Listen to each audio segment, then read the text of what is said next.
पवित्र श्रीमद् भागवत गीता, पवित्र चारों वेद, पवित्र कुरान शरीफ, पवित्र बाइबल, पवित्र गुरु ग्रंथ साहिब, पवित्र कबीर साहिब की वाणी में छुपे हुए गूढ़ रहस्य अर्थात तत्व को जानने के लिए कृपया अवश्य सुनिए जगत गुरु तत्वदर्शी संत रामपाल जी महाराज के मंगल प्रवचन। अब सम्मन ने कहा कि जाओ किसी से उधार ले आओ। नेकी कहती है मैं कई घरों में गई थी और उनसे मैंने प्रार्थना की है कि आज हमें आटा उधारा दे दो, लेकिन कोई नहीं दे रहा है। मैंने उनसे बता दिया हमारे गुरुजी आए हैं और हमने भोजन बनाना है, आटा दे दो, उधारा दे दो।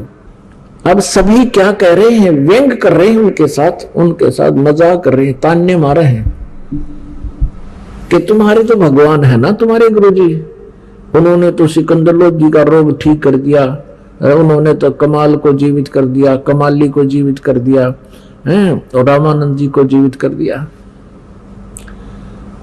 तो क्या तुम्हारे घर पर वो आटा नहीं पैदा कर सकते? यानी ये जानकर और करड़े हो गए, किसी ने आटा नहीं डाला। हालांकि पहले मना नहीं करते थे, आपस में लेन देन हो जाता है, उस दिन तो उधारा भी नहीं दिया। अब सम्मन से नेकी ने कहा कि कोई भी उधारा नहीं दे रहा है। तो सम्मन ने कहा कि ला तेरी चूंदड़ी दे दे, तेरा ये चीर दे दे जो उसने ओढ़ रखा था, इसको गिरवी रखकर आटा ले आऊंगा। नेकी ने कहा कि ये फटा हुआ है 2-3 जगह से, मैं ये भी लेकर गई थी किसी के पास कि मेरा चीर गिरवी रख लो और 3 सेर आटा दे दो। किसी ने नहीं दिया कि फटा पड़ा है। अब सम्मन एकदम कलेजा पकड़कर बैठ गया जमीन पर, हे भगवान आज क्या बनी, पहली बार परमात्मा आए हमारे घर पे और आज हम इनको आहार नहीं करा सकते। बहुत चिंतित हो गया। तब नेकी ने कहा कि ऐसी बात नहीं बनेगी, चिंता मत करो, कुछ उपाय बनाते हैं। वो कहने लगा क्या उपाय बनाएंगे, कोई उधारा दे नहीं रहा, ऐसा हमारे पास कोई कपड़ा नहीं जिससे हम गिरवी रख दें, कोई ऐसा आइटम नहीं घर का, अब क्या उपाय बनेगा? हम तो शर्म के मर जाएंगे, क्या क्या कहेंगे गुरुदेव कि हम भोजन नहीं करा सके, भूख लगी है गुरु जी को। तो नेकी ने कहा कि आप ऐसा करो, रात्रि के समय चोरी कर लाओ 3 सेर आटा और गुरुदेव को तथा इन भक्तों को खाना खिला देंगे वक्त से। अब कहो गुरुदेव को कि विश्राम करें, ज्ञान ध्यान कर लें और सुबह वक्त से भोजन बनाएंगे, ये समझ जाएंगे। तो सम्मन कहने लगा चोरी करके लाएंगे, ठीक है कोई बात नहीं। तो लड़का सुन रहा था सेव, वो कहने लगा माता जी गुरुजी भी बताते हैं और आप भी कहा करते हो कि चोरी करना महापाप होता है, और आज हम चोरी करेंगे, हमारा तो भक्ति का नाश हो जाएगा, चोरी महापाप होती है। तब नेकी ने कहा बेटा चोरी को दान कर देंगे हम, वो पाप नहीं कल्याण का कारण होगा। तो सेव ने कहा माता चोरी तो चोरी ही होती है, दान कर दे चाहे ना कर दे, चोर तो चोरी ही कहलाता है। चोर के मन में जब दोष आता है तभी तो चोरी करता है। तो नेकी ने कहा बेटा बात सुन ले, इस नगरी के लोगों के पास धन बहुत है और ये माया इस जीव की दुश्मन होती है। आज इनके माया का नशा बन गया बेटा, और इस नगरी से यदि कबीर परमेश्वर अपने गुरुदेव भूखे चले जाएंगे, इस नगरी का नाश हो जाएगा बेटा, ये पूरा नगर खत्म हो जाएगा, ये सत्कर मान लेना। यदि तूने इस नगरी को, क्योंकि हमने इसमें अपना जीवन निर्वाह किया है, इनको बचाना है तो बेटा चोरी कर लाओ। तो शिव कहने लगा ठीक माता। फिर कथा सुनाई, माता ने कथा सुनाई कि एक नगर में ऐसे ही माया के ये पुजारी रहा करते थे, ये माया के धनवंत रहते थे। एक सिद्ध पुरुष और उसका सस आकर के नगरी से बाहर जंगल में बनी में बैठ गया। अब वो इतने अभिमानी हो गए थे पैसे वाले व्यक्ति, किसी को दान दक्षिणा भी देनी बंद कर दी थी उन्होंने। अब उस सिद्ध पुरुष ने उस लड़के को भेजा अपने को कि जा बेटा भिक्षा मांग ला। नगरी में वो लड़का युवा लड़का था, 15-16 साल का, जब 18-19 वर्ष का होगा। अपनी झोली लेकर के पहुंचा। नगर के तकरीबन सभी घरों में उसने अलख जगाई, आटा दो माई, आटा दो माई। तो सभी ने उनको धमका दिया कि मस्टंडो तुम अपना काम करके क्यों नहीं खाते, मजदूरी कर लो, कहीं पर मांगने आ जाते हैं, यहाँ पर शर्म नहीं आती है। लड़का वापस चला गया और कहा गुरुदेव किसी ने भी आटा नहीं दिया और बहुत कुछ बातें बनाते हैं। अब वो सिद्ध पुरुष था, उसने कहा कि जा एक बार फिर जा बेटा। वो दोबारा फिर गया। ऐसे ही वो खाली आ रहा था। जब वो वापस आ रहा था, उसी नगर के बाहर की तरफ एक कुम्हार का घर था और उस कुम्हारी ने वो पहले दिन भी जाता देखा, खाली आता देखा। विधवा थी, उसका पति मर चुका था, 2-4 बच्चे थे उसके। उसने अगले दिन भी देखा कि ये नहीं डालेंगे इनको, कुछ इन्होंने देना ही नहीं है, नगर वालों ने, इनको तो माया का अभिमान है। तो उस कुम्हारी ने पूछा उस शिष्य से, उस साधु बालक से कि बेटा महाराज आटा नहीं मिला? अक नहीं माई, किसी ने नहीं डाला। तो उसने कहा भाई देख, कल भी देख, तेरे को देखा मैंने, और बेटा मुझे अपने पुत्रों की तरह तेरे में ममता बन गई है कि मेरा बेटा अगर ऐसे भूखा रह जाए 2 दिन से क्या बीतेगी उसके ऊपर। भाई मैं कुम्हारी हूं, जात से कुम्हारी हूं, और तो ये रोटी ले जा बनी बनाई, और अपने गुरुजी से बता देना बेटा बाद में खाना, कहीं वो फिर मुझे शराप ना दे दे। भाई कई महात्मा ऐसे होते हैं जो अन्य जाति वालों का नहीं खाते, ब्राह्मण बणियों का ही खाते हैं या क्षत्रियों का खाते हैं। उसने ऐसा ही किया, ठीक है भाई दे दो। अब उसने जाते अपने गुरुदेव से कहा कि गुरुदेव पूरी नगरी में घूमा, किसी ने आटा नहीं दिया, उल्ट सुल्ट बातें बना रहे हैं, बहुत भली बुरी कह रहे हैं आपके बारे में, मेरे बारे में। और बाहर की तरफ एक कुम्हारी का घर था, उसने सारी कहानी बताई। उसकी आंखों में आंसू आ गए गुरुदेव, और वो कह रही थी बेटा अपने गुरुदेव को बता के फिर ये रोटी खाना। ये रोटी उसने दी है 2 व्यक्तियों की। तब उसने कहा संत ने कि बेटा तू रोटी खा ले। भूख लग गई थी, बच्चे ने भोजन खा लिया, और बेटा मुंह कर रखते मैं भी खा लूंगा बाद में। और अब तू वापस जा, उस माई ने कह दे कि सूर्य अस्त होने से पहले पहले इस नगरी ने त्याग दे, और जहां भी तू पहुंच जाएगी सूर्यास्त से पहले पहले वहीं रुक जाना, तेरा वहीं बस जाएगी तो तेरा पूरा वंश चलेगा वहां पे। और उसको बता देना किसी से कहे नहीं ये बात जो हम बताने जा रहे हैं। रात्रि के समय ये नगर नहीं रहेगा, ये सारा खत्म होगा। अब लड़का वापस आया, उसने सोचा माई तो नौकूंगा तो घर छोड़ दे, तो यह भी नो सोचे भी अच्छी आपत मोल ली, रोटी खुआ कर मेरा घर छूट गया। तो उसने सारी कहानी बताई कि माई हमारे गुरुजी बहुत पहुंचे हुए महापुरुष हैं और इस नगरी से बहुत दुखी हो गए हैं कि इन्हें इतना अभिमान हो गया, ये राक्षस टाइप हो गए हैं, भगवान से भी नहीं डरते, और अतिथि को तो वैसे भी आहार करा दिया करते हैं, और ये इतनी बकवास कर रहे हैं।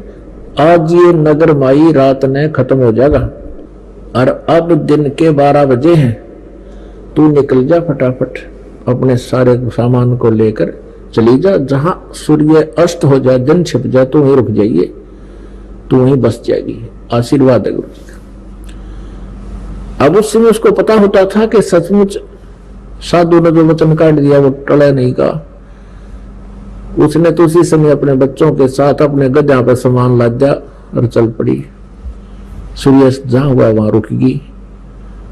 तो रात्रि के समय वो पूरा नगर उस संत ने नष्ट कर दिया कि इसे राक्षसों को तो एक का दिन खत्म कर दिया जाए तो अच्छा है।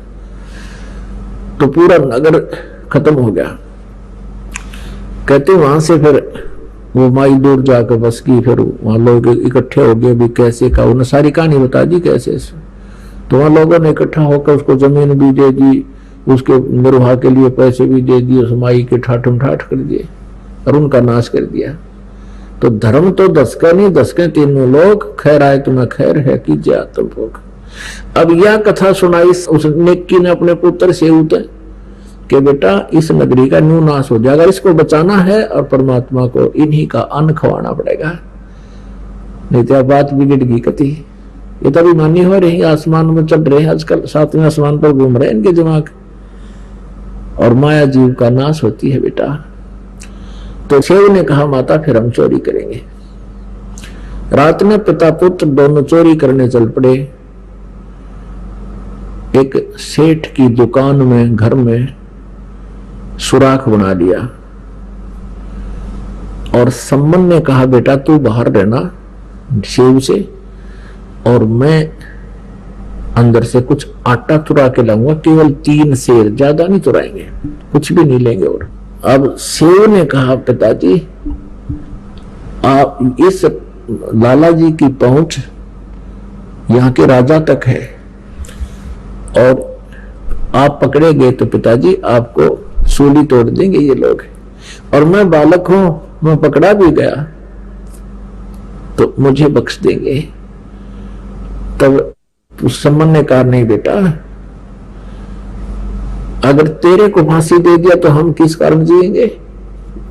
तब सेव नहीं माना कि नहीं पिताजी मैं बालक हूं, मुझे मेरी क्षमा हो सकती है। ऐसे कहते कहते उस सुराख के अंदर से, सेंध के अंदर से, पाड़ ला रखी थी नो समझ लो, उसके अंदर से सेव घुस गया पनिये की दुकान में। सम्मन ने कहा बेटा 3 सेर से ज्यादा नहीं लाना, अंदाजा सा 3 शेर ले आना, 3 किलो। अब सेव ने अंधेरे में आटा ढूंढा, अंदाजा सा अपना डाल के 3 बुक और चालन की तैयारी करी। इतने में खुड़का हो गया, आवाज होगी जोर की, एक तराजू का पैर टिक गया, वो एकदम बहुत जोर का आवाज हुई तो बनिया वहीं सो रहा था, वो जाग गया लाला जी, और पकड़ कर उसको पहले दीपक जलाया, फिर पहचान लिया, अच्छा तू तो सम्मन का है, सम्मन का। अरे भगतो चोरी करने लग गए, पकड़ लिया। तो सेव कहने लगा लाला जी शोर ना करे, 3 सेर आटा दिया है, हमारे घर गुरु जी आ रहे हैं, उनके लिए भोजन करवाना था। तो लाला जी कहने लगे अच्छा अच्छा, रे चोरी तो वो करवा रहा तुम्हारा गुरु, वो चोरी करवाने आता है यहाँ पर, ठीक है आप राजा से पेश होकर कहेंगे ये आता है कि चोरी कराता है, ये तो अच्छे आदमी थे, चोरी करते ही नहीं थे। अब सम्मन भी सुने इस आवाज में, सेव भी सुन गया। उन्होंने सोचा भाई जुल्म हो गया, गुरुदेव को आहार तक करा नहीं सके, अब ये सुबह गुरुदेव की बेइज्जती करेंगे ये लोग, राजा के पास पेश करेंगे और ना जाने के सजा दिलाएंगे। जब लाला जी ने उसको पकड़ना चाहा सेव को, उसने कपड़े में बांध रखा था और 3 सेर आटा उस सुराख में से बाहर फेंक दिया और कहा पिताजी मैं तो पकड़ दिया लाला जी ने, और आप ले जाओ इसको गुरुदेव को भोजन करा के शीघ्र रवाना कर देना। अब सम्मन लेकर के उस आटे को घर पे आ गया। नेकी ने पूछा पुत्र कहाँ है, सारी कहानी बताई कि लाला जी ने पकड़ लिया और हो सकता है कल वो गुरुदेव को भी पकड़ के राजा के पास पेश करेंगे। और कह रहा था वो लाला जी कि चोरी तो इनके गुरु कराते हैं, ये तो ठीक आदमी थे, कभी चोरी करते नहीं थे, अपना मेहनत करके खाते थे, और कल राजा के पास जाकर के उसको इनके गुरु को सबक सिखाएंगे। नेकी कहने लगी तू वापस जाओ, अब लड़के का सिर काट लिया, किसी तरह बकाबू को बाहर गर्दन निकाल ले, और चाहे इतने अंदर घुस कर काटना पड़ा, उस बच्चे का सिर काट लिया, नहीं तो बात बिगड़ जाएगी। कल बच्चे को पहचान लेंगे और सारी बात बिगड़ेगी। अब सम्मन लेकर हाथ में करद इतनी लंबा चक्कू और पहुंच गया। उधर से शिव के मन में भी यही प्रेरणा थी, है भगवान मेरा पिताजी मेरा सिर काट ले जा किसी तरह। और लाला जी फिर डर जाएगा, कहीं जिक्र नहीं करेगा, कहीं नहीं बताएगा। अब सम्मन जब आया, सम्मन ने कहा कि बेटा सेव, दो बात जरूरी करनी है, एक आवश्यक बातें करनी है। एक बार तू सिर निकाल ले इस सुराख से बाहर, फिर तो हम नहीं मिल पाएंगे बेटा, तुझे पकड़ा देंगे ये पुलिस को, फिर पिता पुत्र को मिलने नहीं देंगे ये लोग। दो बात तेरे कान में बताऊंगा। उधर से सेव ने कहा लाला जी मेरा पिताजी आया हुआ बाहर, कोई जरूरी काम बताना चाहता है, एक बार मुझे छोड़ दो। सेठ बोला तू भाग जाएगा, ऐसे कैसे छोड़ दो, तू भाग जाएगा। उसने कहा नहीं भागूंगा मैं, कि नहीं कोई विश्वास नहीं। अब सेव ने कहा कि आप मेरे पैर का रस्सा बांध दो, इतना लूज कर दो, इतना ढीला छोड़ दो कि मैं केवल गर्दन बाहर निकाल लूं, बिल्कुल फ्री ना करो। अब लाला जी ने सोचा भाई के हो गया, 3 शेर चूरने तो ले गए हैं बेचारे, ढीला बांध दिया रस्सा, थाम के बांध रखा था और कर दिया ढीला, बतला ले। उन्हें सिर बाहर निकाला, जब बाहर सिर निकाल लिया तो सेव बाट इंतजार कर रहा है कि पिताजी कोई बात कहे, लेकिन बाप था हाथ पीछे का पीछे रहेगा, वो कर छुपा रखी थी, तलवार छुपा रखी थी। तब उस लड़के ने कहा 12-13 वर्ष के बच्चे ने कि पिताजी मेरी गर्दन काट ले जाओ, यदि आप मेरे बाप हो तो मेरी गर्दन काट ले जाओ। इतना कहते ही सम्मन में भी करंट सा आ गया और बेटे की गर्दन काट के शीश न उठा ले गया। नेकी बोली इसको ताक में रख दे, यानी अलमारी के एक हिस्से में, और फिर कहा कि अब तू फिर वापस जा। नेकी बोली तू वापस जा, लाला जी उस बच्चे के शरीर को अपने घर नहीं रखेगा कि तो बाहर फेंका होगा, वो इस डर से कि कहीं तेरे ऊपर कत्ल का केस ना लगा देंगे। अब लाला जी ने देखा कि तो लड़के की हत्या होगी, तेरा नाम मंडा जाएगा, तू मर गया। उसने बच्चे का पकड़ी बाजू और घसीट ले गया रात में। एक पजावा था, पजावा होता है जहां पर ईंटें पकाया करते कुम्हार लोग, ऊंचे ऊंचे, उसमें खंडर से हो जाते थे मिट्टी मैटी खोदन के, उस पजावे में फेंक आया। और उधर से जल्दी वापस आकर के लाला जी ने अपना जो सुराख रखा था चोरी करने के लिए वो निशान भी मिटा दिया। फटाफट रात में वो ईंटें लगू कर उसके ऊपर प्लास्टर कर दिया, मड प्लास्टर जैसे पहले हो रहा था, सूखी मिट्टी मार मूर के ऐसा कर दिया जैसे चोरी हुई ही नहीं थी। अब सम्मन जब वहां पहुंचा वापस, देखा लड़के के जो घसीट कर ले गया था सब को, वो चिन्ह उन निशानों के साथ साथ जहां भी वो लड़का का धड़ पड़ा था उठा लिया और अपने घर पर कमरे में रख दिया। उनका उद्देश्य ये था कि इस घटना का किसी को पता ना लगे और कहीं हमारे पिताजी की बेइज्जती ना हो जाए, हमारे गुरुजी की बेइज्जती ना हो जाए। अपने आत्माओं, इकलौता पुत्र वो मरा पड़ा है और मां रोटी पोर लग रही है। गुरुदेव के लिए, अपने भक्तों के लिए, अतिथि के लिए भोजन बना रही है।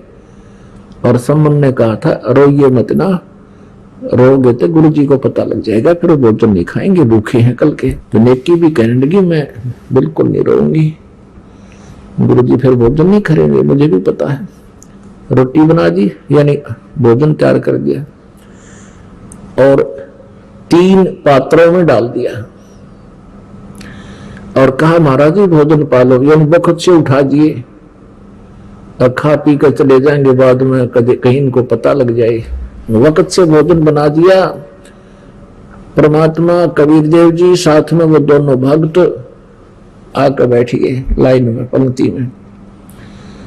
3 पात्रों में भोजन डाल रखा था तो परमेश्वर ने कहा बेटा इनको 6 पात्रों में कर दो, 3 तुम हो 3 हम हैं, आज इकट्ठा ही बैठकर खाएंगे। अब फंस की बात। सम्मन कहता नहीं गुरुदेव आप खाओ, हम तो बाद में खा लेंगे, आपको भूख लगी है, कल के भूखे हो। परमात्मा बोले भी नहीं, जो मैं कहूं वैसे करो। उन्होंने 5 पात्रों में डाल दिया। गुरुदेव ने कहा नहीं 6 में डालो इनको।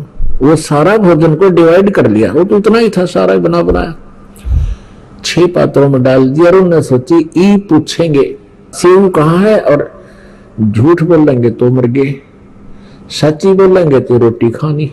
बहुत चिंतित हो गए, बहुत चिंतित हो गए।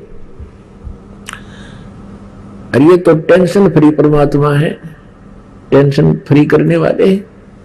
उनसे नहीं पूछा मालिक ने, कहा कि आओ सेव जीम लो, ये प्रसाद प्रेम और सिर कटते हैं चोरों के साधों के नित सेम। कहते हैं सेव धड़ पे शीश चढ़ा और आ बैठा पंगत माही, और नहीं निशानी गर्दन कयू ओ सेवक नाही। बोलो सतगुरुदेव बंदी छोड़ कबीर परमेश्वर जी की जय।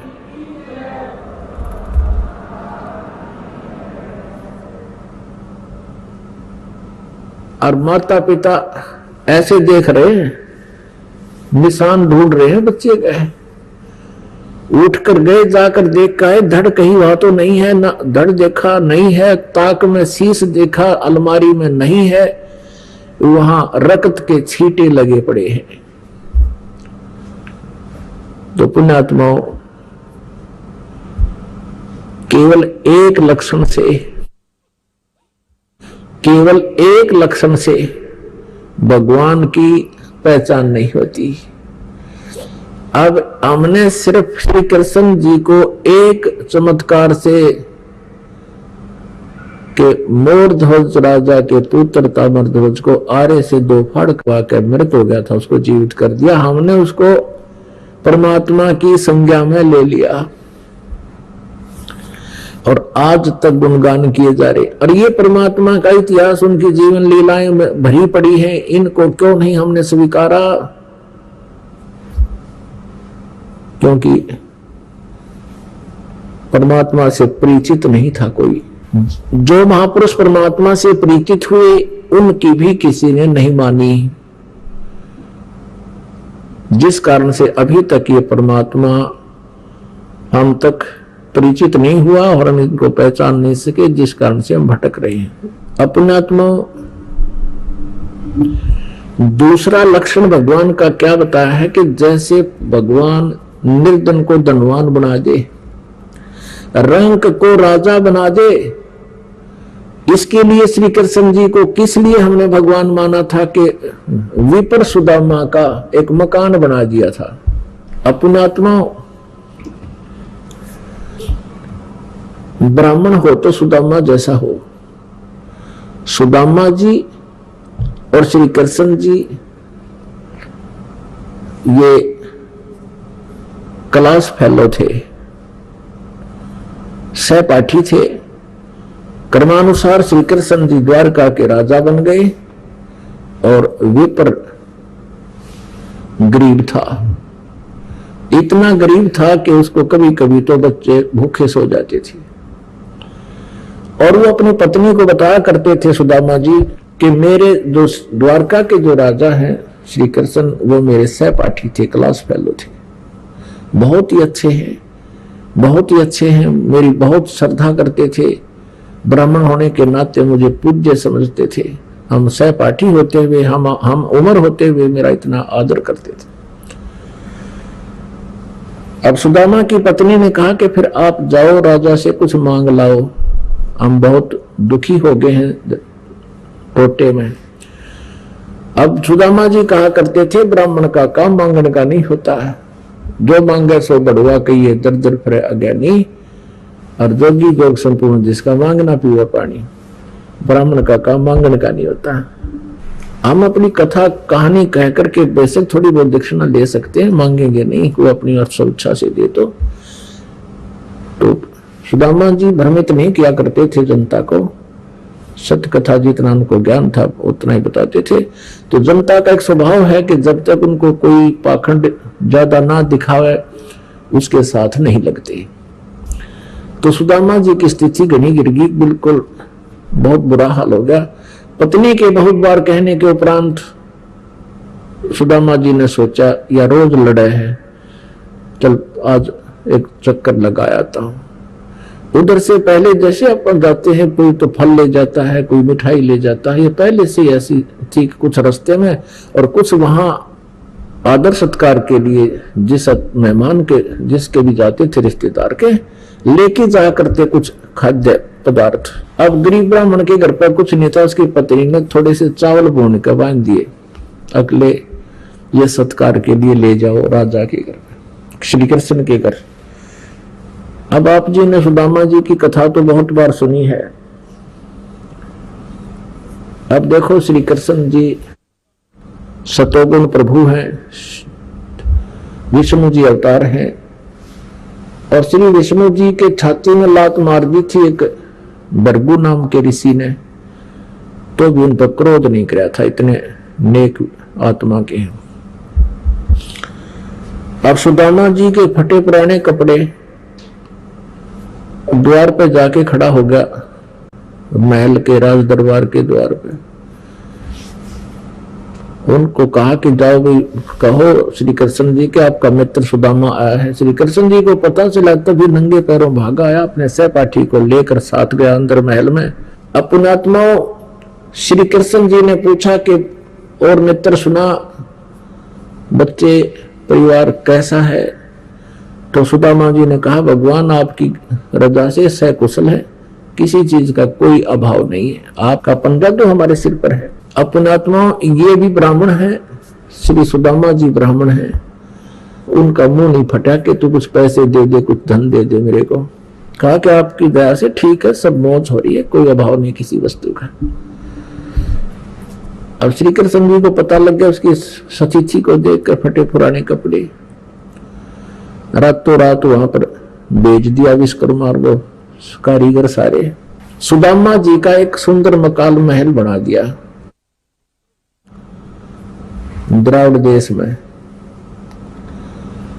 और उधर से 1 हफ्ता 10 दिन सुदामा जी को अपने पास रख लिया, घर जाने दिया नहीं।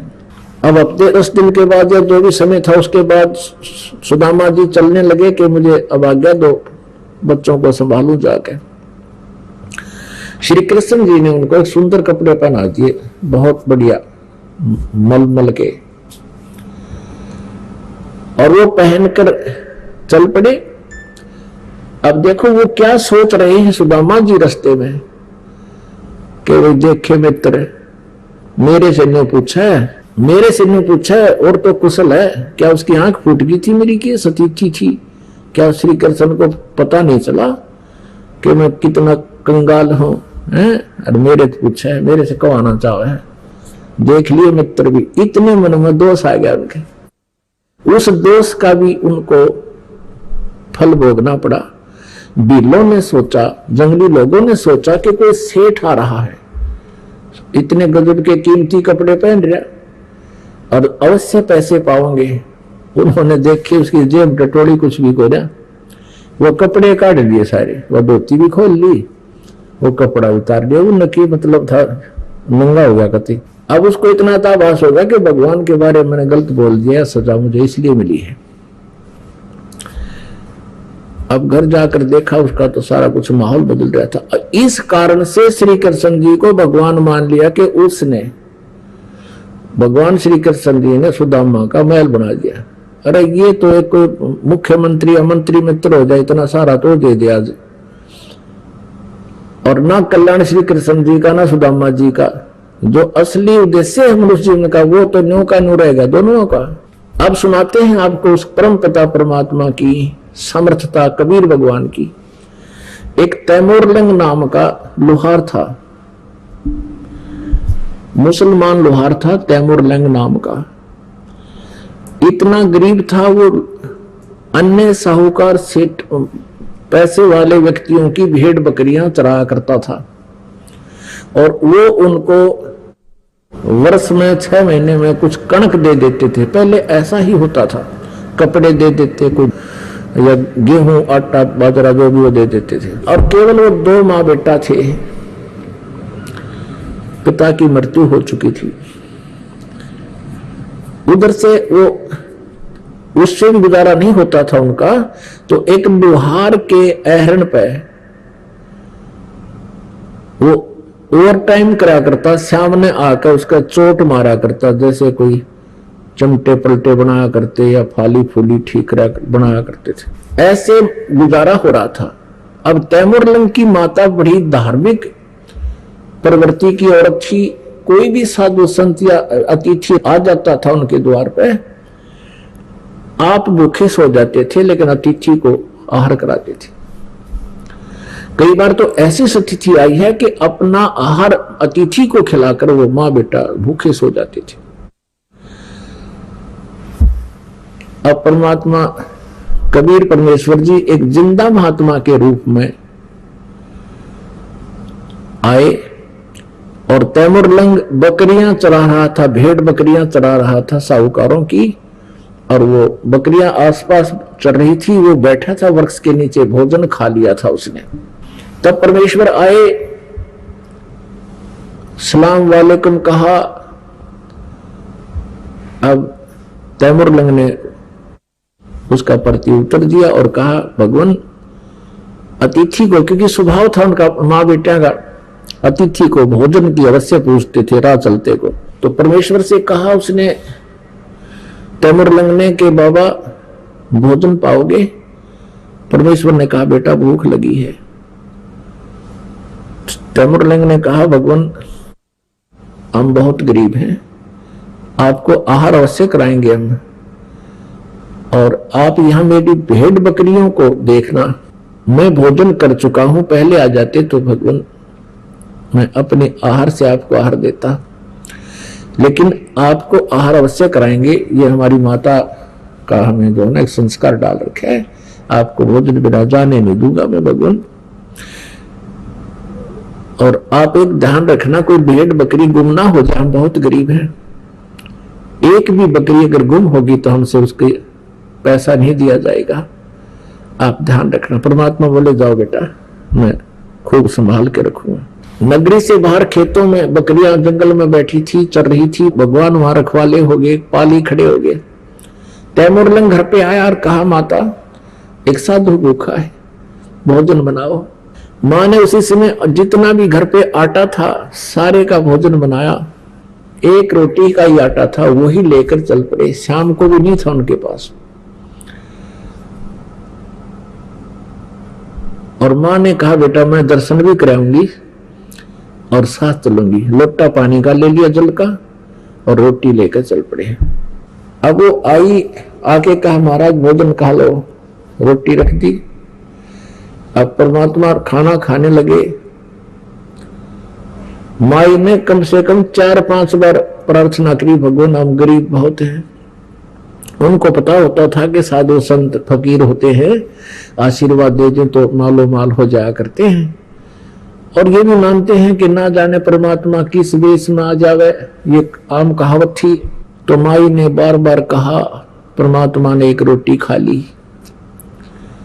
लोटा पानी का पी लिया। तब क्या किया, खड़े होकर के एक बकरी बंधन की बेल पड़ी थी चैन, वह अच्छी लंबी होती है, उसको ऐसे 3-4 बार इकट्ठा करके इतनी कर लिया, जैसे मोड़ मार के। उस तैमूरलंग के कमर में मारी, 1, 2, 3, 7 मारी उसके कमर में, और फिर लात मारी, मुक्के मारे। अब माई ने सोचा, ये बाबा जी चंगर गया, तूने कई बार इसको टोक दिया ना, हमें धन दे दे, धन दे दे, हम गरीब हैं। ये मेरे से जो है ना नाराज हो गया और मेरे बेटे को पीट डाला। तो कहा, महाराज जी मेरे बच्चे से क्या गलती होगी, इसको किस लिए पीट रहे हो? तो परमात्मा ने कहा कि माई, जो पहले मैंने 7 ये सांगल मारी है ना, बेल मारी है, ये तेरे बेटे को 7 पीढ़ी का राज दे दिया, तेरे वंश को 7 पीढ़ी का राज बख्श दिया मैंने, और 7 पीढ़ी के राज के बाद फिर तुम्हारा राज्य जो है छोटे छोटे टुकड़ों में बट जाएगा, इसलिए लात और मुक्के मारे हैं। अब तैमूरलंग की मां ने सोचा, बाबा जी तो मेंटल है, ये तो पागल है, हमारे घर पर रोटी खाने का बहुत नहीं, और 7 पीढ़ी का राज कैसे होगा हमें प्राप्त, ये कभी हो ही नहीं सकता। इतना सोच रही थी, इतने में परमात्मा अदृश्य हो गए। पहले तो मालिक ने उनको शिक्षा दी थी कि भाई तुम किस धर्म से बिलोंग करते हो, किससे संबंधों ने बताया था कि हम मुसलमान हैं। परमात्मा ने कहा मुसलमान वो है जो मांस छूए नहीं, और तुम मांस खाओ। नबी मोहम्मद नमस्कार है, राम रसूल कहाया, 1,80,000 को 100 गुण जिन ही कर चलाया। अरस कुरस पर अलह तकत है, खालिक पर बिन नहीं खाली, और वो पैगंबर पाक पुरुष थे साहिब के अब्दाली। और क्या बताया परमात्मा ने कि हम मोहम्मद को वहां ले गए अपने लोक में, इच्छा रूपी वहां नहीं रहे, उल्ट मोहम्मद मैल पठाया, गुज बीरज एक कलमा लाया, रोजा बंग नमाज कही रे, बिस्मल की नहीं बात कही रे। ये जो तुम गौ मारते हो, बकरे काट कर खाते हो, ये आदेश नहीं है तुम्हारे हजरत मोहम्मद का, उसने तो रोजा बंग और नमाज यही कहने करने को कहा था, अब तुम ये गलत कर रहे हो। और परमात्मा ने कहा था कि नाम लो तुम दोनों जने, मैं उपदेश मंत्र दूंगा, मंत्र करना और तुम माला माल हो जाओगे, ये कौन सी बात है। लेकिन मांस नहीं खाओगे, कोई जीव हिंसा नहीं करोगे। अब उन्होंने सोची भाई किसी तरह हमारा गुजारा हो जाए, और ये सारी यहां भर ली थी, नाम ले लिया था, तो परमात्मा ने रोटी खाई थी, और खाना खाकर फिर मारे उसका लात और गुस्से सांकड़। फिर महाराज ने परमात्मा ने कहा कि तेरे बेटे को 7 पीढ़ी का राज दे दिया। अब वो अबू लिया का गले नहीं उतरे, क्या सारी झूठ बोल रहे थे। जब वो अंतर ध्यान हो गए तब वो दोनों माँ बेटा कहे तो भगवान थे, और बेटा कहे माँ मेरे एक भी नहीं लगी, मेरे तो कति दर्द नाम का चीज नहीं, मेरे को महसूस नहीं हो रहा था, मैं मजाक कर रहे थे भगवंत। दोनों रो माँ बेटा कि हमने तो गलत बोल दिया, ये तो भगवान थे, अल्लाह की जात थे, कोई फरिश्ता थे। क्योंकि हम अल्लाह मानते नहीं ना, वो कहते भगवान आकार में आता ही नहीं। जैसी भी उनकी ओड़ी बोली सोच थी, उस आधार से अपना संतुष्ट हुए, मां घर में आएगी। अब क्या हुआ, कुछ दिन के बाद रात्रि में स्वप्न आया तैमूरलंग को, परमात्मा वही जिंदा रूप में दिखाई दिया और कहा बेटा जिस अहरण पर शाम के समय जो तू सेवा करता है लोहार के घर पे, अथवा उस दिन उस तैमूरलंग जब चोटें मार रहा था अहरण के ऊपर गणते लोहे को सीधा कर रहा था लोहार, तो अहरण के पास चींटियों का बिल था, थोड़ी सी दूरी पे 5-4 फुट की दूरी पे, और उसमें से इतनी चींटियां निकलाई बहुत बनी, आसपास में काली जमीन होगी। और वो क्या सोच रहा था कि या अल्लाह तेरी लीला तू ही जाने, एक सीख जितने बिल में ये करोड़ों चींटियां कैसे समा रही है। वो काफी प्रभावित सा हुआ उस दृश्य से। तो रात्रि के समय परमेश्वर जब आए उसी रूप में, जिंदा वाले रूप में, स्वप्न में उसको कहा बेटा तैमूरलंग, जहां तूने आज शाम को चींटियां देखी थी, वो बिल देखा था, वहां बहुत सारा खजाना है।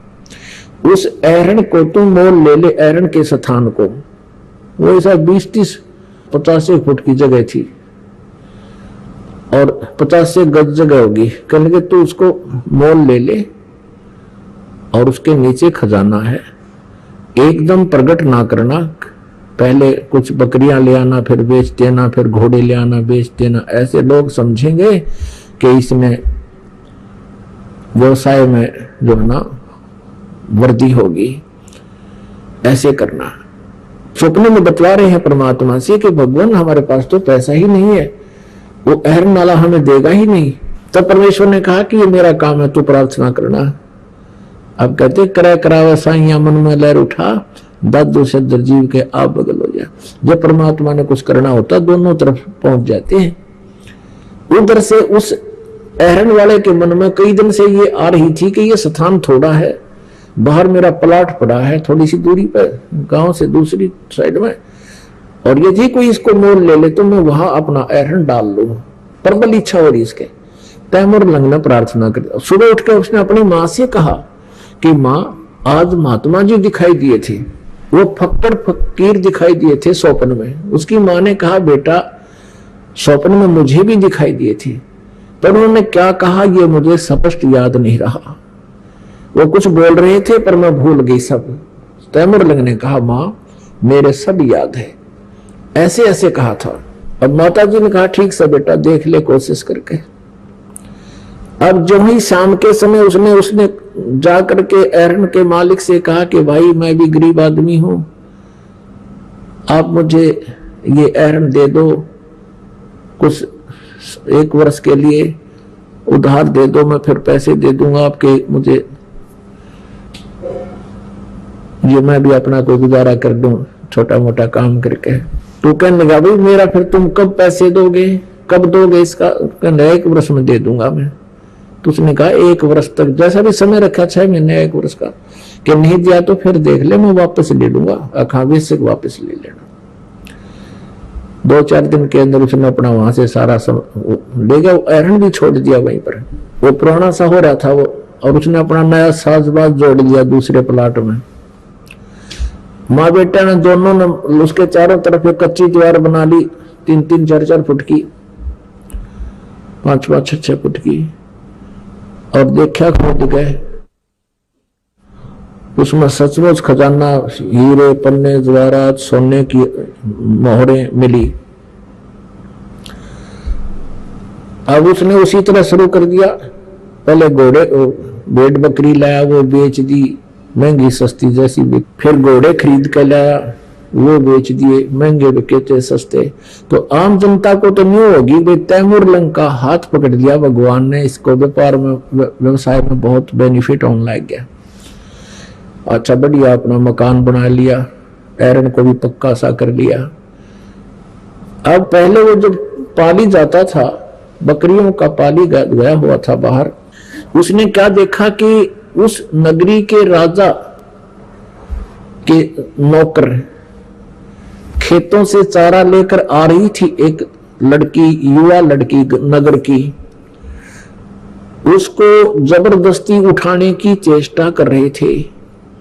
वो राजा बहुत ऐसाई था, बड़ा निकम्मा था, ऐसे बहन बेटियों को उठा ले जाता था, किसी की हिम्मत नहीं पड़ती थी उसका कोई विरोध कर सके। अब उस लड़की ने आवाज लगाई रे तैमूर लंग मेरी रक्षा करना भाई, मेरी रक्षा करना। अब तैमूर लंग ने देखा भी कौन छेड़ रहा किसी बेटी को। अब ये सूरवीर होते हैं जो, वो नहीं रुक सकते, किसी पर अत्याचार देख नहीं सकते। अब पाली दौड़ा तो लठ हो से एक, उसके पास तो लठ था, उठा लिया और भाग लिया ताबड़तोड़। और वो 5-6 जने थे राजा के सैनिक, वो उठा करके उसको घोड़े पर डालने लग रहे थे। उसने जाते उनका मट्टा मट लठ मारे, सारे का कट्टा कट मारे। फिर उन्होंने, वो कई जने थे, वो अकेला था, वो पीट दिया बहुत ज्यादा, यानी मर्द करके डाल दिया, मार दिया इसको। लड़की को ले गए थे। जिसने वो होश में आया उसको पता चला कि जुल्म हो गया भाई, तो उसके मन में ये आया कि मैं, हे भगवान, हे अल्लाह, मैं राजा बनूं और इस राजा को सबक सिखाऊं। उसके बाद जबरदस्त खटक लग गई थी, चसक लगी अंदर कसक। लेकिन गरीब आदमी तो कुछ भी सोचता रहे कैसे पार पड़े थी, पर जब उसके पास ये धन हो गया, उसका फेरवा अंगड़ाई टूटी, क्या आशीर्वाद परमात्मा का, उसके वही एक टारगेट फिट हो गया कि मैं इस राजा के राज्य को प्राप्त करूंगा। उसने जंगल में, बहुत गौर जंगल में जाकर एक अहरण डाल लिया। अहरण ले गया, पाड़ का अपना करते हैं, और उधर से गांव के नगर के युवा बच्चों से कहा कि भी ऐसे ऐसे देखो, ये राजा जो है बड़ा निकम्मा है, अपने गांव की आसपास के इलाके की बहन बेटियों की इज्जत लूटता है, इसने कूटांगे। सारे हो लिए क्या रख, ठीक सब भाई। अब बालक हो है, युवा बालक, यंग ब्लड, उसने उनको समझा दिया भाई इसके लिए तलवार बनावांगे और सेना बनावांगे और सबको 1-1 रुपया महीने का दिया करूंगा तुम्हारे को, अपने रिश्तेदारों को और सबको बुला लो, जवान जवान बच्चों को, और बताओ नहीं किसी को, और कोई पूछा तो कह देना कि हम फौज में भर्ती हो गए। तो उन्होंने ऐसा ही किया, हजारों की संख्या में सेना तैयार कर ली, तलवार बना ली, लोहार थाए डाल बना ली। आइए अब हम उन श्रद्धालुओं के अनुभव जानते हैं जो जगत गुरु तत्वदर्शी संत रामपाल जी महाराज जी से दीक्षा प्राप्त कर चुके हैं तथा उनके द्वारा बताए गए भक्ति मार्ग पर चल रहे हैं। सर नमस्कार। सत साहिब। क्या नाम है आपका? डॉक्टर चमनलाल। डॉक्टर साहब कहाँ से आए आप? मंडी हिमाचल प्रदेश से।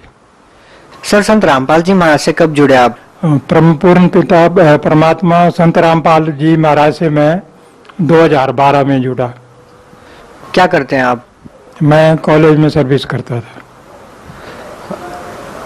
सर आप एक एजुकेटेड पर्सन हैं, संत रामपाल जी महाराज से आप जुड़े हैं, आप हिमाचल प्रदेश से और आपने हरियाणा में संत रामपाल जी महाराज से नाम दीक्षा क्यों ली? क्योंकि जब मैंने सारा अध्ययन किया, सारी किताबें लाई, जैसे गुरु ग्रंथ साहब, वेद, कुरान, बाइबल और दूसरी किताबें लाई और उसका अध्ययन किया, और महाराज मैं बरवाड़ा गया और बरवाड़ा से किताबें लाई और उसको टैली किया और 1.5 साल मैंने उसका अध्ययन किया। जो क्लियर हुई बात वही जो महाराज संत रामपाल जी का ज्ञान है वो सही है और वो सही मतलब जो ज्ञान बताते हैं, तो उसके बाद मैंने ये निश्चय किया। संत रामपाल जी महाराज से नाम दीक्षा लेने से पहले आप क्या भक्ति साधना करते थे? कबीर साहब की भक्ति करता था मैं। 1957 से मैं कबीरपंथी था, तो उसके बावजूद भी वो नाम जो है तो किसी संत ने नहीं बताया, किसी महात्मा ने नहीं बताया, वो अपना मनमुखी बताए और मनमुखी नाम दान देते थे। तो इसलिए जब मैंने शास्त्रों का अध्ययन किया और देखा कि उनके ज्ञान को टैली किया उससे, परमात्मा संत रामपाल महाराज जी के ज्ञान से, तो यह क्लियर हुआ कि स्पष्ट हुआ कि यही ज्ञान सबसे उत्तम ज्ञान है और सही ज्ञान है। तो इसलिए मैंने निश्चय किया कि वहां से मैंने नाम डाल दिया। सर संत रामपाल जी महाराज जी की शरण में आने से पहले आपके साथ क्या कोई अनुभव ऐसा है जिसको आप शेयर करना चाहेंगे? हाँ जी है सर। ऐसा था भाई, मैंने 1957 में कबीर साहब का नाम दान लिया था। कहाँ से नाम दान लिया आपने? आनंदपुर साहब के एक महात्मा थे कबीरपंथी, वो मंडी में आए थे हमारे वहाँ एरिया में, तो उनसे मैंने नाम दान लिया था। और उसके बाद लगातार मैं उस भक्ति को करता रहा, बड़ी ईमानदारी से, बिल्कुल मतलब ठीक तरीके से पूरी समय उसके लिए देता था। जब ऐसा चलता रहा तो एक दिन मैंने ये निश्चय किया 2009 में कि कुछ पाठ रखा जाए, तो मैंने बीजक का पाठ शुरू किया और कोई स्मीर्ण शुरू किया और ये 3 महीने तक चलता रहा। 3 महीने में जब मैं ऐसे बैठा था ध्यान में, तो एकदम जो है तो आवाज आई, वे बेटा आप जो एक सत्संग रखो और एक महात्मा आएगा, उसको आपने अनाज और कपड़े देने हैं। तो उसके बाद मैंने एक सत्संग रखा और हर महीने रखना शुरू कर दिया, जैसे सेकंड संडे को, तो उसके बाद मंथ के सेकंड संडे को, तो वो चलता रहा लगातार। एक दिन ऐसा लीला हुई महाराज की कि स्वयं कबीर साहब जो है तो मेरे घर में आ गए। उस वक्त वहाँ 100 आदमी मौजूद थे। उनके समक्ष वो आए, मनुष्य के रूप में थे, हमने पहचाना नहीं उनको। उन्होंने पीछे पूछा, मैं उन दिनों प्रधान था पंचायत का। उन्होंने कहा प्रधान डॉक्टर चमनलाल का घर का है, तो उन्होंने बताया ये घर है। तो आ गए, तो वहाँ एक महात्मा आए थे खरसिया से, वो कुछ कलेक्शन के लिए आए थे, कुंभ के लिए। तो उनको हमने डिप्यूट किया भी आज आप सत्संग करेंगे। तो वो सत्संग कर रहे थे। उसके बाद सत्संग खत्म था तो जैसा महाराज ने पीछे मुझे बताया था भी जो भी महात्मा कोई आएगा उसको अन्न भी देने खिलाना है, भोजन खिलाना है और कपड़े देने हैं। तो उसी तरह मैं कपड़े देने अंदर गया, कपड़े लाने उनको और भोजन दे। उतने में बाहर खड़े हो गए कबीर साहब और उन्होंने बात नहीं की, वो खड़े रहे। किसी मुझे मेरे ब्रदर है वहाँ, उसने बताया कि कोई आया है। तो मैंने उनसे हाथ जोड़े और कहा जी सत्संग स्थल इस साइड है तो आप उस साइड चलो, पर सत्संग खत्म हो चुका है। तो उस साइड वो चुपचाप चले गए और पीछे खड़े हो गए। मैं उतने में कपड़े लेकर गया, मुझे ये आभास नहीं था ये भी परमात्मा है या कोई ऐसी बात है। तो मैं जिस वक्त उनके पास बैठा हो कपड़े देने तो उनकी तरफ कुछ ध्यान दिया तो ऐसा लगा मन में भी ये कोई खास चीज है, कोई विशेष आदमी है या विशेष महात्मा है। तो मैंने ऐसे जैसे किया, हाथ जोड़े और नमन किया मन में और सोचा भी अभी पूछता हूँ मैं। उतने में उनको कपड़े देते देते वहां 10-15 मिनट लग गए। वो एकदम जैसे नजर टली तो उससे गए और मेरा गेट है बड़ा घर का लोहे का, उसको लांग के अंदर चले गए। पीछे बाहर लोग खड़े हुए आंगन में, वो देखते रहे भी बिना पूछे बोले चले गए अंदर। उतने में मैं चले गया पीछे से। तो उन्होंने कहा जी अंदर चले गए, गेट लांग के और गेट बंद कर दिया। जब मैं अंदर गया तो अंदर जाकर देखा सब गए और वो अंतर ध्यान हो गए वहां से। और फिर उसके बाद मुझे बड़ा दुख हुआ। मैं कई दिन तक सोचता आ रहा उसके बारे में, भाई मैंने बड़ी गलती की ना, उनके पांव छुए कौन थे या ये मन में रहता था ये है तो परमात्मा ही हो सकते हैं। फिर भी क्लियर नहीं थी बात, भी कैसे क्लियर किया जाए। तो मैंने डेली जो साधना करता था, जब साधना सुबह शाम करनी तो ये प्रार्थना जरूर करनी भी मुझे बताना प्रभु भाई वो आप थे कि कौन थे। इस तरह साल भर चलता रहा। साल के बाद जो है तो एक दिन वो आ गए और जैसे मैं साधना में बैठा था और सामने आ गए, उसी रूप में आए जो फोटो में होते हैं।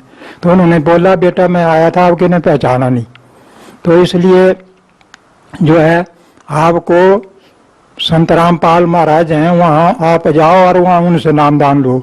वो जिस टाइम पे आपको कबीर साहब जी ने दर्शन दिए उस टाइम पे आप आनंदपुर धाम से जुड़े हुए थे? हाँ जी, आनंदपुर धाम से जुड़े हुए थे। और उसके बाद कबीर साहब जी ने आपको कहा कि आपको संत रामपाल जी महाराज जी से नाम दीक्षा ले लेनी चाहिए। हाँ, आपको वही सही नाम दीक्षा है। कबीर साहब ने मुझे बताया भाई आप जाओ बेटा और वहां से आप नाम दीक्षा लो और जो आज तक आपने भक्ति की है उसका भी आपको लाभ मिला है, आगे भी उसका लाभ उसमें इंक्लूड होगा। पर सही भक्ति वो है और वो उसको शुरू करो लेकर, नामदान लेकर। तो क्या आपको लगता है कि आपको जो कबीर साहब जी के दर्शन हुए वो आनंदपुर धाम से नाम दीक्षा लेने के बाद हुए? तो आप इसका क्रेडिट किसको देंगे? नहीं वो तो चलो पता नहीं, ईश्वर को पता है क्रेडिट का, परंतु इतना जरूर था मैं लगातार मगन रहता परमात्मा की ये में। तो शायद उन्होंने कृपा की मेरे को सही रास्ता बताने के लिए। उन्होंने ये सारी लीला रची थी। सत्संग रखा, पहले रखवाया और कहा महात्मा को दो भोजन, कई महात्मा है कईयों को मैंने कपड़े रोटी दी, पर ये पता नहीं था भी भोजन और जो मैं कपड़े दे रहा हूँ कौन महात्मा सही है। तो वैसे वैसे वो खुद ही आ गए, फिर खुद उन्होंने भोजन किया। जब वो भी क्लियर हुआ तो फिर वो डाउट रह गया भाई क्या पता हो सकता है कौन था या मेरे को कोई बहम है, कौन अंतर्ध्यान कैसे हुए क्या हुआ। तो वो भी उन्होंने क्लियर कर दिया, आकर मैं ही आया था और आपने मुझे पहचाना नहीं।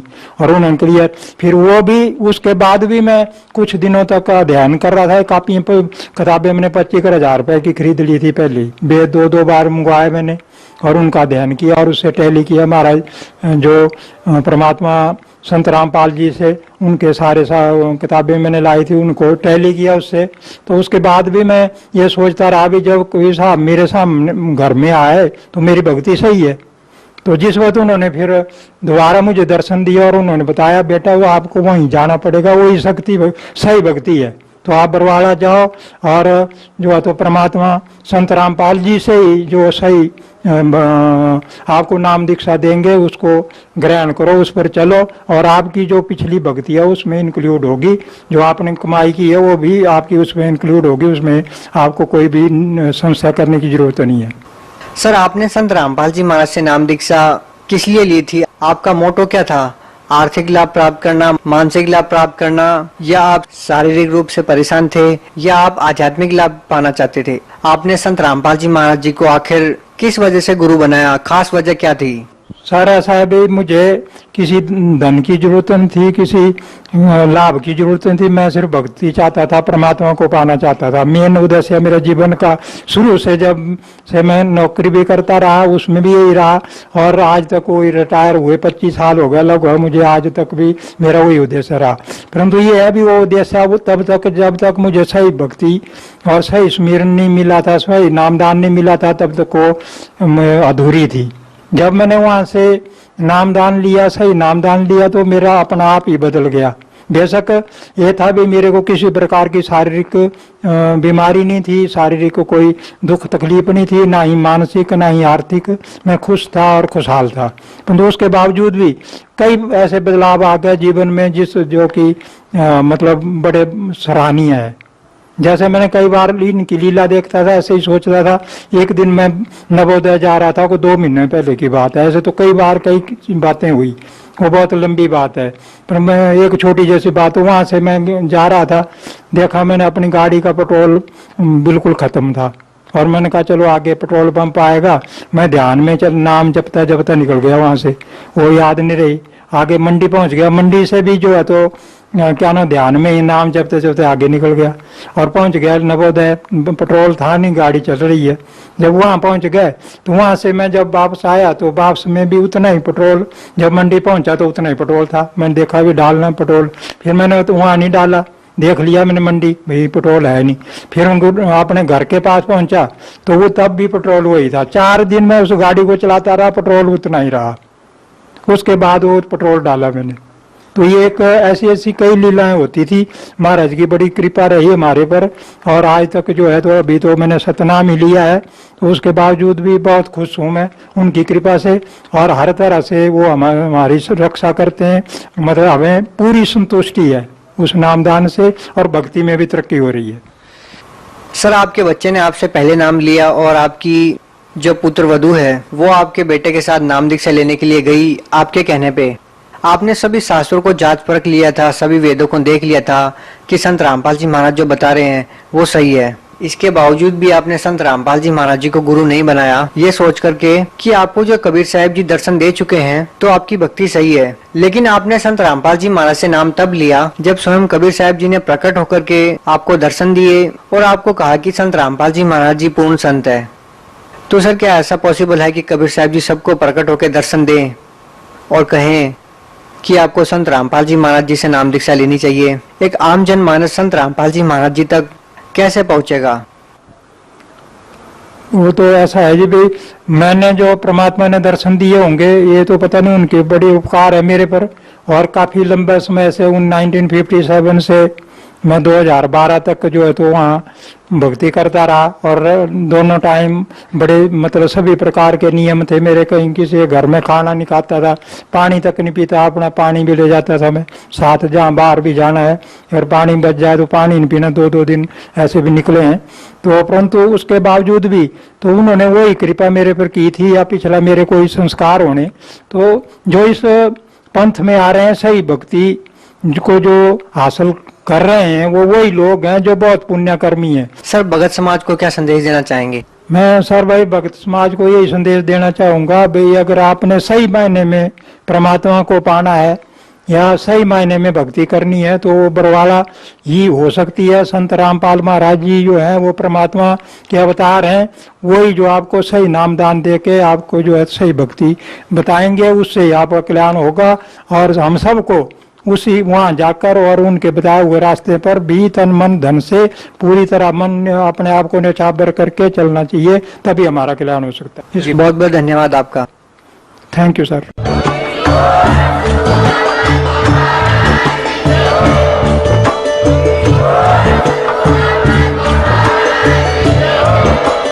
आप सुन रहे थे जगत गुरु तत्वदर्शी संत रामपाल जी महाराज जी के मंगल प्रवचन। अधिक जानकारी के लिए विजिट कीजिए हमारी वेबसाइट www.jagatgururampalji.org। संत रामपाल जी महाराज जी के शुभ आशीर्वाद से पूरे विश्व भर में 500 से भी